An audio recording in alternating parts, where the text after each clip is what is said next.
If you, just like me, cannot decide whether to paint with an opaque medium like oils, where you can apply thick layers of colors, use strong brush strokes, or softly blend colors, or whether to paint with a transparent medium where you can lay down quick washes of color and get beautifully loose paintings, I have a solution for you.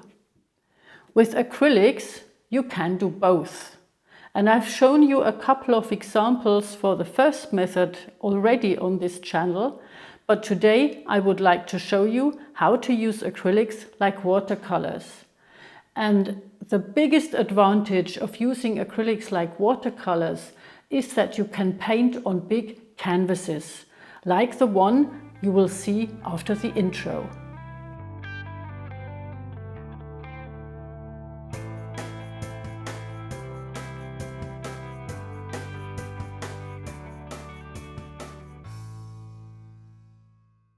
And with this, hello and welcome back to Art for Everybody. My name is Evi Steiner-Böhm. I'm an artist from Germany, and these two little figures here are called Pedro and Rosa, and they sometimes help me in my videos to explain things or correct mistakes I might make. Now, this is the painting I was just talking about. This is a big canvas, and it looks like a watercolor painting, but in fact, it's an acrylic painting. And how you can use acrylics like watercolor, I would like to show you in this tutorial. So let me show you the material first we're going to need. You can do this watercoloring either on canvas. This is just a small piece where I'm going to do a little sample. Or if you don't want to waste expensive canvas for your experiments, you can also use a watercolor pad. Or if you don't want to buy that either, you can even use a thick white carton. Now, as for the colors we are going to need, I have put cadmium yellow lemon, cadmium yellow, burnt sienna, ultramarine blue, and Parisian blue on my palette. This is enough. There are three basic colors, a red, yellow, and blue. And what is different, of course, is that we don't have white on our palette. For those of you who have never painted with watercolors before, with watercolors, the white we use is the white of our paper.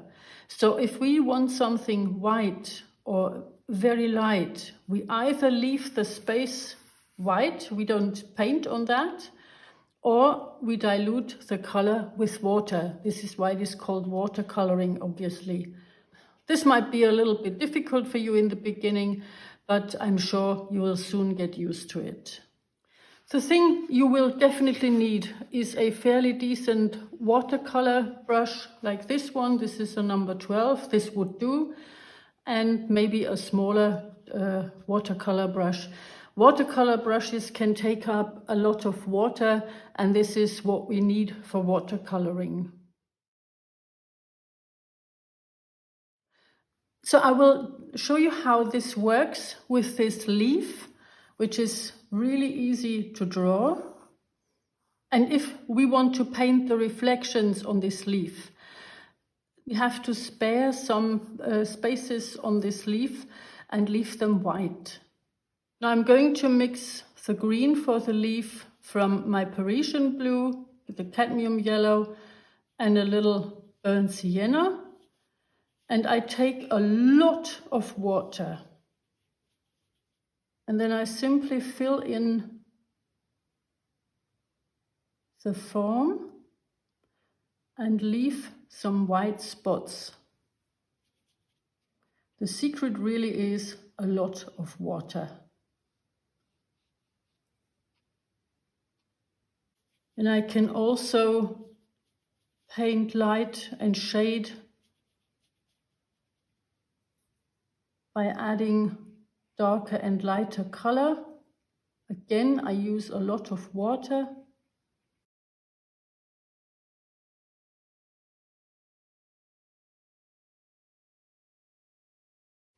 And this is how I get the typical watercolor look.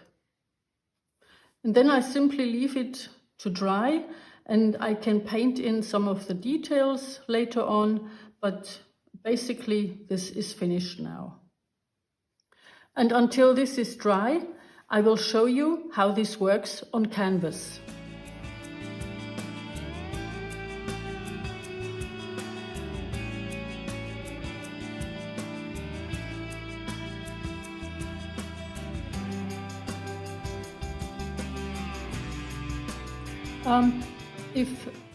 If the leaf is still wet, try to leave a white space between the water and your leaf, or else it will flow into each other.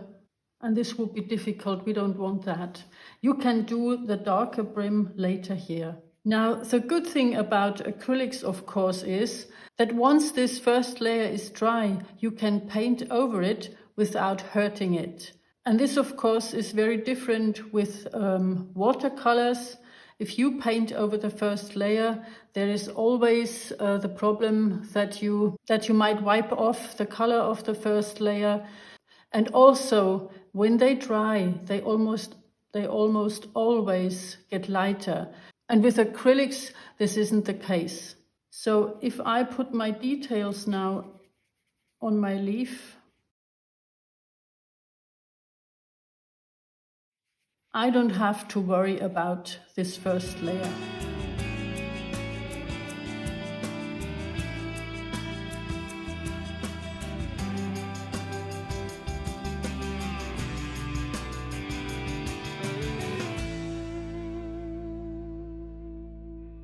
And as in watercolor, you can splash color on it, and that also looks quite loose and interesting.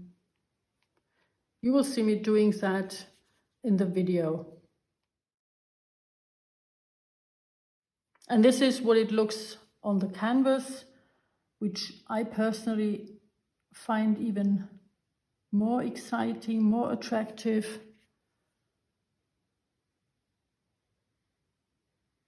Works just as well.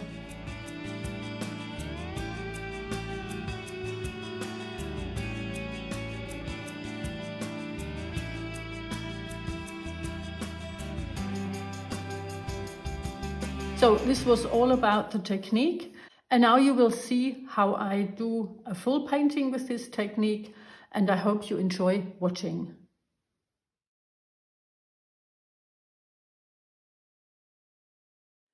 So I've already done the sketch for my painting, and since I don't have a photograph of my little wishing well where I have the leaves of the water lily in a nice composition, I sort of had to invent the scenery.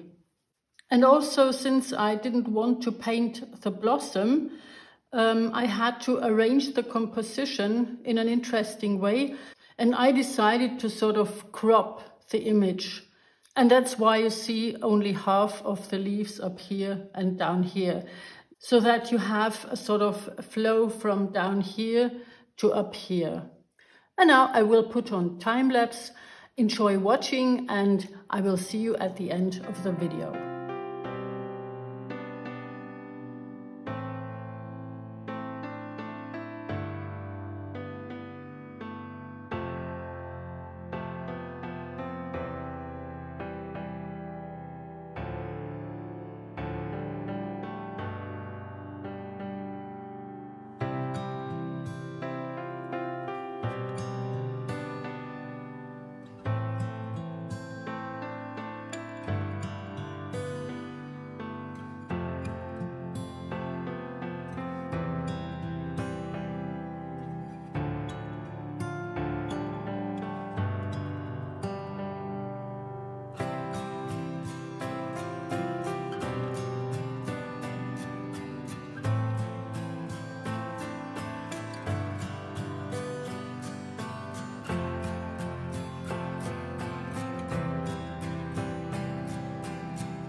And voila, here is the finished painting. Now, if you want to frame it when you are satisfied with it, you again have two possibilities. You can either frame it like an oil painting and you would glue the canvas onto an MDF board and then have it framed, or you could frame it like a watercolor, and let me show you how it looks with a mount. And that too would look very nice. So I hope I could inspire you to do your own experiments, and I wish you luck and fun for that. And I hope to see you again in the next video. Until then, have a very good time. See you soon.